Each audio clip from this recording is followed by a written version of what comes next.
pioneer uniform. Wearing a pioneer uniform, yes. Real quick, okay, just wanna say this. This art style. So far, you get beautiful scenery. You get to see these fields, these trees, these rooftops, the snow. You get to see so much, yet the girls look so plain. Why? Why do the girls look so plain? It's like someone on DeviantArt. I mean, I still don't know the story. Maybe the story might be good, but oh god, just the it really kills it. Takes you out of it because the girls look so simple, so typical anime. Get the trees, there's lighting, there's shadows, there's everything.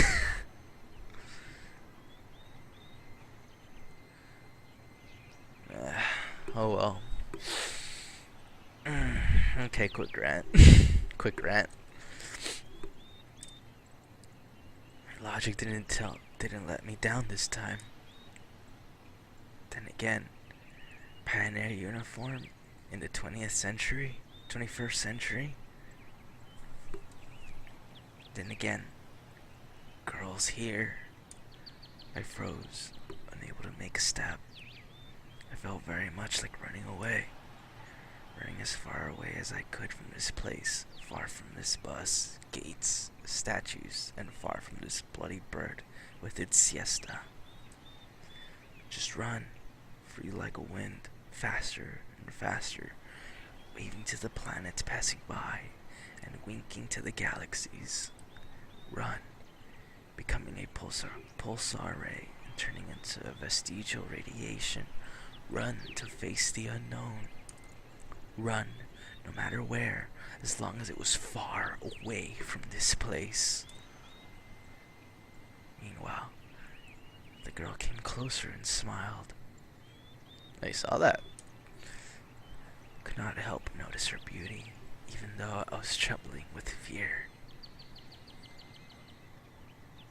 Yeah, okay. To each their own with the beauty part, but anyways.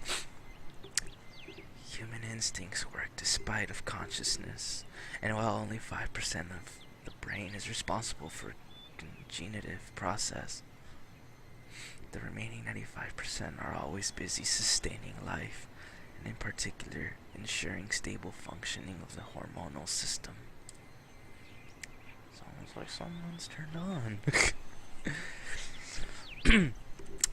I desperately wanted to get less complicated and stop thinking about formal quotes from the encyclopedia, though my thoughts appeared one by one, being stupid, out of place, as if taken from an internal monologue of a hero of some junky softcover crime fiction book.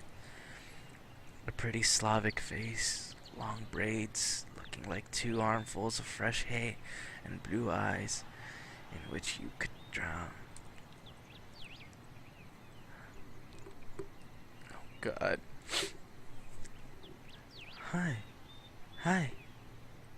You must have just arrived. Reply, don't reply, reply, don't reply. Replies closer to boobs, so...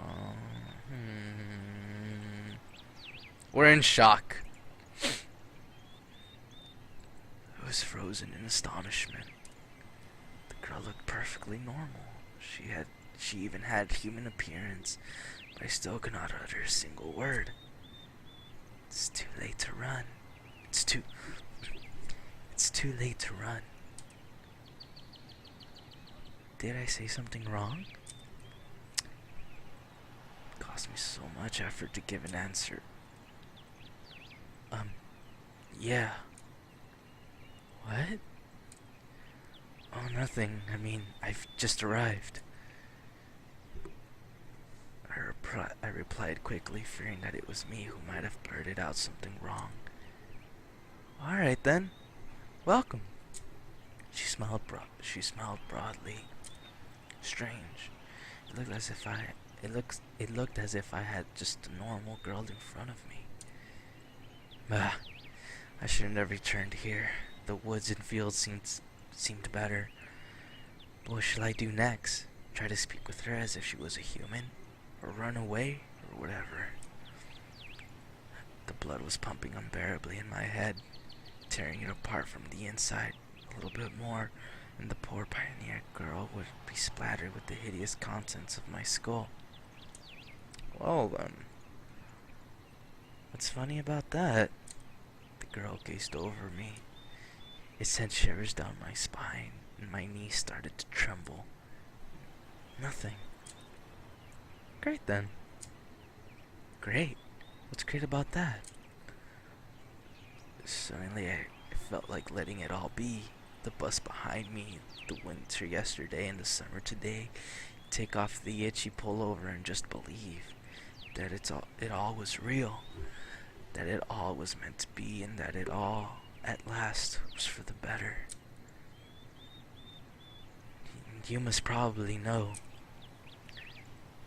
You should go see our camp leader. She'll tell you everything. Look! You go straight ahead to the square and then turn left, and you'll see small cabins. She pointed to the gates as if I knew what was behind them.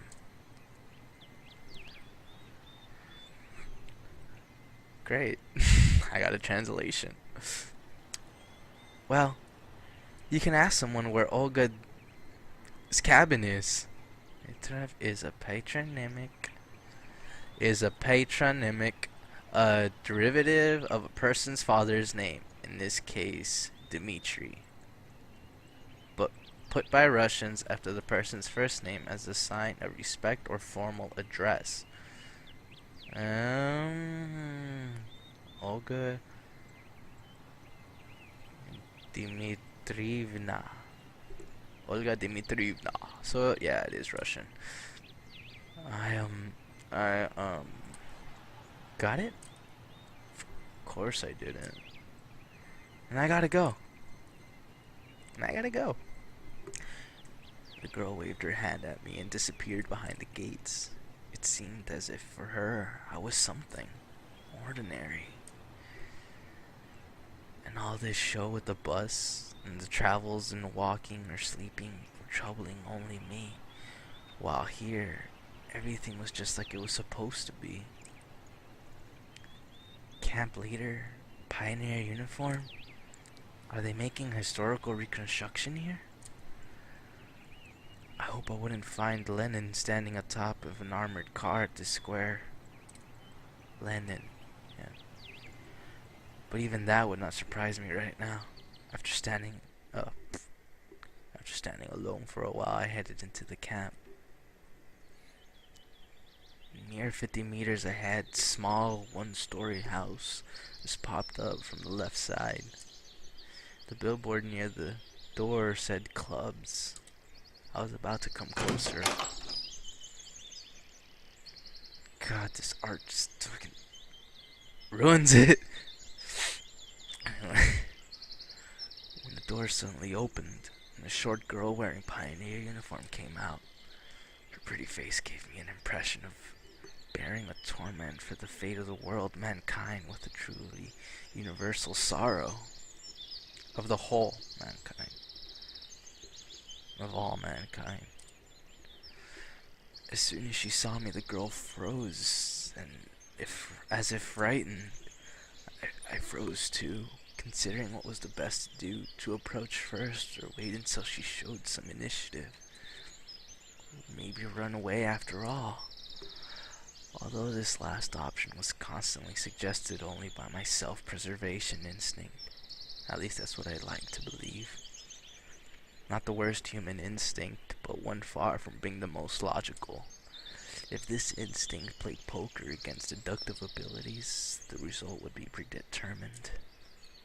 And those deductive abilities, or at least their semblance, were hinting me that there was no need to be afraid of this girl. Suddenly, somebody jumped out nearby bushes. A girl wearing a bright red t-shirt with USSR written on it. That says CCP. CCCP.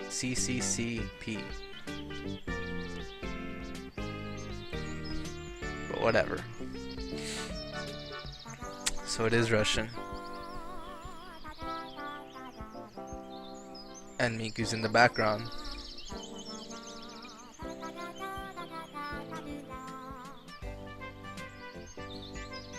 Yep.